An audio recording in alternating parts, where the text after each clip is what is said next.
உங்க வாழ்க்கையில இப்ப எல்லாமே நல்லா இருக்குதா? தாவீது இந்த சங்கீதத்துல முதல்ல "இதுவரைக்கும் ஆண்டவரே, இதுவரைக்கும் ஆண்டவரேன்னு" கேட்டான். கடைசியில பாருங்க, "கர்த்தர் எனக்கு நன்மை செய்தபடியால் அவரை பாடுவேன்னு" சொல்றான். இவன் வந்து எல்லாமே சரியாயிட்ட பிறகு ஆண்டவர துதிப்பது வந்து ரொம்ப ஈஸி. ஆனா, ஒண்ணுமே புரியாத நேரத்துல, எதுவுமே நடக்காத நேரத்துல, ஆண்டவருக்கு ஸ்தோத்திரம் பண்றது ரொம்ப கஷ்டமான காரியம். ஆனாலும், இன்னைக்கு உங்களுடைய வாழ்க்கையில ஒரு பிரச்சனை வந்துச்சு அப்டின்னா, நீங்க என்ன பண்றீங்க? இத நீங்க யோசிச்சு பாருங்க. நம்ம ஆண்டவருடைய சமூகத்தில் இஸ்ரவேல் ஜனங்கள் செங்கடலுக்கு முன்பாக அவங்க வந்து கர்த்தர் நோக்கி கூப்பிட்டாங்க தான், உண்மைதான். ஆனாலும் முறுமுறுக்கிறாங்க. அந்த முறுமுறுப்பு இன்றைக்கு ஆண்டவர் விரும்புகிற தேவன் அல்ல. நீங்க உங்க சூழ்நிலையின் நடுவிலே ஆண்டவர துதிச்சு பாருங்க. கர்த்தர் நன்மை செய்தபடியால் நான் அவர பாடுவேன்னு சொல்றான். கர்த்தர் எனக்கு நன்மை செய்யல. இன்னும் அந்த பதில் வரல. இன்னும் என் ஜெபத்திற்கு பதில் வரல. இன்னும் நான் விரும்புகிற காரியம் கிடைக்கல.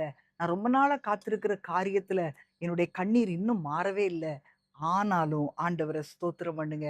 நீங்க ஆண்டவர பாடி பாருங்க.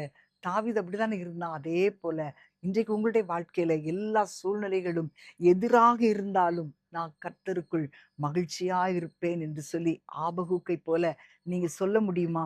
நீங்களும் இப்படி சொல்லணும். எனக்கு பதில் வரல. ஆனா நான் கர்த்தர துதிப்பேன். எனக்கு இன்னும் ஒரு வழியும் புரியல.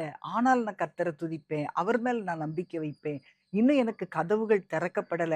ஆனாலும் நான் அவர பாடுவேன். இப்படியே நீங்க சொல்லி சொல்லி பாருங்களேன். சில நேரங்கள்ல இன்னும் செய்யாதத பார்த்து நம்ம ஆண்டவர துதித்துக் கொண்டே இருக்கும்போது, அவர வந்து துதிக்காம இருக்கிறதுக்கு நெறைய காரணங்கள் இருக்கலாம். ஆனா, அவர துதிக்கிறதுக்கு 1000 காரணங்கள் உண்டு.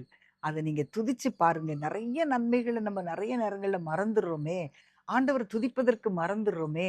ஆனா, ஆண்டவரை துதித்து, துதித்து பாட, பாட இன்னும் அவர் உங்களுக்கு நன்மைகளை செய்து கொண்டே இருப்பார். நீங்கள் நினைக்காத நேரத்துல அவர் உங்களுக்கு துணையாய் வந்தார்.